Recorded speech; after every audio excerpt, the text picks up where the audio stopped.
R S S کے بنیادی آدمی میرے پاس اس دن آئے بیٹھے، انہوں نے مجھے یہ خبر دی، میں نے کہا بڑی اچھی بات ہے۔ میری تو ان سے بات 1.5 گھنٹہ ہوئی تھی، لوگوں کو 10 منٹ کے لیے بھی وقت نہیں ملتا۔ مجھ سے موہن بھاگوت جی بات کرنے لگے اور 1.5 گھنٹہ بات کی۔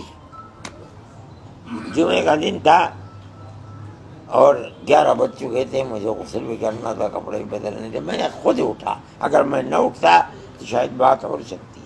میں سمجھتا ہوں کہ ان کے دل و دماغ کے اندر میری بات کی نے اثر کیا۔ جب میں اٹھا تو مجھ سے وہ کہنے لگے کہ دیکھیے آر ایس ایس تیز نہیں چلتی، اگر تیز چلیں گے تو آگے بڑھ کر کے میں مڑ کے دیکھوں گا تو مجھے پیچھے کوئی بھی نظر نہیں آئے گا۔ ہم آہستہ آہستہ چلتے ہیں، ہم 2